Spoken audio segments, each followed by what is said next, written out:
یہ دو باتیں ان کی والدات کے لیے ہیں. آپ نے اپنی اہلیہ کو یہ دونوں باتیں جا کے سنانی ہیں. بسم اللہ الرحمن الرحیم. قال اللہ تعالی اعوذ باللہ من الشیطان الرجیم. بسم اللہ الرحمن الرحیم. رب انی نذرت لک ما فی بطنی محررا. صدق اللہ العظیم. یہ قرآن مجید کی میں نے ایک آیت پڑھی ہے. آج سے تقریباً موٹا سا اندازہ بتا رہا ہوں 2000 سال پہلے ایک ماں نے یہ اس بات کا اظہار کیا تھا. اللہ کو اس ماں کا یہ جذبہ اتنا اچھا لگا کہ اللہ نے قرآن بنا کر اس امت کو سنایا ہے. اور تھا کیا، بچہ بھی پیٹ میں تھا اور یہ بھی پتہ نہیں تھا بیٹا ہے یا بیٹی ہے. اس وقت ماں نے اللہ سے ایک وعدہ کیا ہے، رب انی نذرت لک ما فی بطنی محررا. اے اللہ، اولاد پیدا ہونے سے پہلے میں تجھ سے وعدہ کرتی ہوں، میں اس بچے کو، ابھی اہل علم سمجھتے ہیں نظر تو کا لفظ ہے، نظر، اور نظر کی ادائیگی واجب ہوتی ہے. منت جس کو کہتے ہیں نا، منت کی ادائیگی واجب ہوتی ہے. نظر تو لکا، اللہ ہونے والی اولاد پیدا ہونے سے پہلے اے اللہ میں تیرے نام پہ وقف کرتی ہوں. اس جذبے کا اثر قرآن نے تفصیل سے بتایا. اس کو اشارتاً ایک دو جملوں میں عرض کرتا ہوں. ماں کا یہ جذبہ تھا، اس کی یہ نیت تھی، اس پر اللہ نے وہ بیٹی دی. پورے قرآن میں صرف ایک عورت کا رب نے نام لیا ہے، اور صرف نام ہی نہیں لیا، پوری سورت اس کے نام پہ اتاری ہے، حضرت مریم علیہ السلام. یہ بچی اس وقت اس ماں کے پیٹ میں تھی، اور ان کے تقوی کے تفصیلی واقعات قرآن نے سنائے. اور پھر صرف یہاں تک نہیں، علماء نے لکھا ہے جب نانی اماں کا جذبہ اتنا مبارک ہوگا نا، تو پھر اللہ نے اسی ماں کو نواسا ایسا دیا ہے، مردہ سے بات کرتے تھے، اللہ مردہ کو زندہ کرتے تھے. حضرت عیسیٰ علیہ السلام. ماؤں کے جذبے، نانی دادی کے جذبے نسلوں تک اثر رکھتے ہیں. دوسری گزارش والدات ہی کے لیے. ہمارے شہر کے ایک شیخ الحدیث ہیں، ایک دن کسی مجلس میں ہم اکٹھے تھے تو فرمانے لگے مجھے جب بخاری شریف پڑھانے کو ملی تو میں اپنی ماں کے پاس گیا. تو والدہ سے میں نے عرض کیا کہ ماں جی بہت بڑا ایک مقام ہے، میں اس قابل نہیں ہوں. تواضعاً انہوں نے کہا. تو کہنے لگے میری والدہ نے مجھے 2 باتیں فرمائیں. چونکہ وہ ایک بڑے عالم کے بیٹے ہیں تو اکثر ان کے ہاں بڑے بڑے مشائخ کا آنا ہوتا ہے. تو وہ جو ان کی والد گرامی ہیں وہ اس بیٹے کو ہمیشہ اکابر کی خدمت میں رکھتے تھے. اپنے بچے کو جو مشائخ آتے ان کی خدمت، جوتی سیدھے کروانا، ان کی چائے پیش کرنا، اسی میں. تو کہنے میری ماں نے 2 جملے کہے. ایک تو یہ کہا کہ بیٹا تجھے بڑوں کے ہاتھ لگے ہوئے، بڑوں کی دعائیں لگی ہوئی ہیں، پریشان نہ ہو.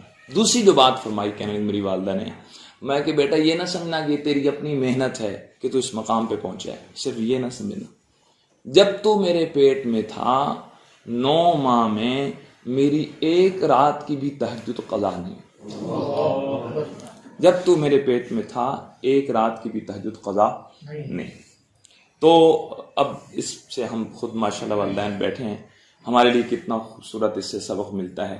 یعنی گویا دن کی مائیں تہجد گزار ہیں، ان کی اولادیں شیخ الحدیث ہی بنتی ہیں. بہت بڑا اس کا اثر ہے جو آگے نسلوں تک چلتا ہے. دوسری گزارش مولانا سال کے حوالے سے فرما رہے تھے. تو میں اب آپ کے سامنے بیٹھا ہوں، سال میرا الحمدللہ تخصص کے فوراً بعد لگا تھا. آپ تو اکثر وہ ساتھی بیٹھے ہیں جن کا تبلیغ میں وقت بھی لگایا، یعنی آپ کے والدین، تعارف ہے اور سارا کچھ. میرے ابا جی جب دورہ کیا تو میں نے تخصص کی نیت کر لی.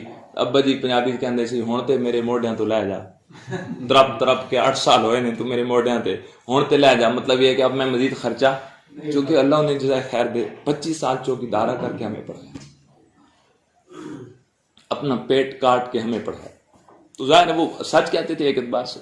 خیر میں نے تھوڑا سا ایک ڈگری ہوتی ہے تخصص، وہ ذرا MES دے ریٹائر سی تو ڈگری دی گل تھوڑی ذرا سمجھے سی.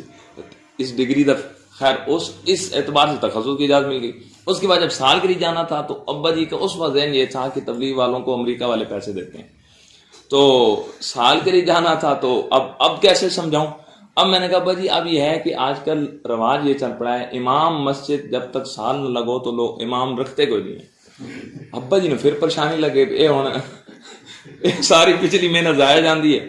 تو خیر یعنی کہنا یہ چاہ رہا ہوں کہ اس پوزیشن میں نیت تھی, عزم تھا, تو اللہ تعالیٰ نے ہمارا سال بھی لگوا دیا. اب چونکہ ہر مہینے ابا جی 3,000 روپے ڈائمنڈ کے ڈاکخانے میں بھیجتے تھے. اب ان کے سامنے اگر کوئی کہتا نا کہ تبلیغ یار امریکہ والے پیسے دینے ہیں وہ صحیح طرح اچھی طرح تربیت فرماتے ہیں. تو خیر یہ دوسری ایک تھوڑی سی بات تھی. تیسری گزارش یہ ہے کہ یہ آپ کی یوں کہوں گا کہ دلوں کی خوشی کے لیے عرض کر رہا ہوں کہ ماشاءاللہ ان کے پڑھنے میں ان کی محنت بھی لگی, اساتذہ کی محنت بھی لگی, آپ کی بڑی قربانی ہے, ماں کی قربانی ہے وغیرہ وغیرہ. تو 2 چیزیں پہلے حضرات نے عرض کر دیں. عمل کے اختتام پہ ایک تو شکر کے کلمات ہوں اور دوسرا استغفار ہو, اور تیسرا کسی بھی عمل کے اختتام پہ قبولیت کی دعا ہو. ربنا تقبل منا انک انت السمیع العلیم. حضرت ابراہیم علیہ السلام نے اپنے بیٹے اسماعیل علیہ السلام کے ساتھ مل کے بیت اللہ شریف تعمیر کیا. عمل کرنے والے اولو العزم نبی ہیں, اور عمل کتنا بڑا کیا ہے, بیت اللہ شریف بیت اللہ کی تعمیر کی ہے, اور اس کے باوجود دعا میں لگے ہیں ربنا تقبل منا. اب یہ ہماری دعائیں بھی ہوں, اے اللہ ہمارے بچے پڑھے ہیں, اے اللہ ہماری اس محنت کو ضائع نہ کرنا, قبول فرما لیں. اگر قبول ہو گئے میرے آپ کے لیے یعنی اساتذہ اور والدین کے لیے کتنا بڑا سرمایہ ہے. اس کو میں اب یوں مثال سے 1 منٹ کی مثال عرض کرتا ہوں. ایک دن میں ایک جگہ بیٹھا تھا تو ایک صاحب جماعت میں تو مجھے جانتے نہیں تھے, تو ایسی تھوڑا سا ظرافت بھی طبیعت میں ہے, کچھ زیادہ ہی پتہ نہیں. تو خیر وہ پھر مجھ سے کہا جی آپ کیا کرتے ہیں؟ تو میں نے کہا میری بہت ساری فیکٹری ہیں, میں فیکٹری آنر ہوں, اور ایک فیکٹری نہیں بہت ساری. اچھا وہ تھوڑا سا نا پریشان ہو گیا دیکھ کے. وہ پھر ربو میں اس وقت میرے پاس وہ موٹر سائیکل تھا جو میں نے 14,000 کا بیچا قاری صاحب, جو ابھی تک قاری صاحب کہتے ہیں آپ نے مہنگا بیچا ہے. اس نے مجھے میرا موٹر سائیکل بھی دیکھا. اب وہ کہ یار یہ بندہ مذاق کر رہا ہے, یہ کیا کہہ رہا ہے. تو خیر اللہ کی شان جی. اچھا وہ تھوڑی دیر بعد ایک اور صاحب آ گئے, مولانا صاحب, مولوی صاحب. اب وہ اس کو ادھر وہ اس کو مولوی کہہ رہے ہیں, یہ کہہ رہے ہیں میں فیکٹری آنر ہوں. تو یہ بات خیر میں نے اس کو بٹھا لی. تو میں نے کہا بھائی بات یہ ہے کہ میں اپنی بات میں جھوٹا, میں ایک دینی ادارے میں پڑھاتا ہوں, اور اللہ تعالیٰ نے الحمد ہمارے اس وقت میں ہمارے دورہ شروع ہو چکا تھا, کچھ فضلاء فارغ ہو چکے تھے, 1-2 سال پرانی بات. تو میں نے کہا کہ پورے دھیان سے جملہ سنیے گا بھائیو. تو میں نے کہا کہ بات یہ ہے کہ ہمارے شاگرد ہیں الحمدللہ, ہم سے پڑھ کے اب مختلف جگہ پہ کام کر رہے ہیں. اگر ہمارے شاگردوں کو اللہ نے دین کے لیے قبول فرما لیا, دین کی خدمت کے لیے قبول, اور ان کا آگے پڑھنا پڑھانا بھی اللہ کو پسند آ گیا, تو میں نے کہا جی اللہ کی قسم ہمارا ایک ایک شاگرد ہماری نیکی کی ایک ایک فیکٹری, پکی بات. ہمارا ایک ایک بچہ, والدین ہوں یا اساتذہ, ہماری نیکی کی کیا ہے فیکٹری. اور ہم پورے یقین کے ساتھ کہتے ہیں کہ ہم فیکٹری آنر ہیں. اگر اللہ نے ہمارا ان کو پڑھانا قبول فرما لیا اور آگے ان کو دین کے لیے قبول اور ان کا پڑھنا پڑھانا بھی قبول ہو گیا, تو ایک ایک بچہ ہمارے لیے بہترین نیکی کی فیکٹری اور ہمارا بہترین قسم کا سرمایہ ہے, جو انشاءاللہ قیامت کے دن سامنے آ جائے گا. اس لیے ہم ساتھ ساتھ تیسرے نمبر پہ قبولیت کی دعائیں بھی, والدین بھی, ہم بھی, کہ اللہ یہ جو ان پہ محنت ہوئی ہے اے اللہ اس کو اپنی بارگاہ میں قبول فرما لے. چونکہ وقت بہت ہو چکا, جو کہا اللہ تعالیٰ اسی پہ عمل کی توفیق عطا فرمائے.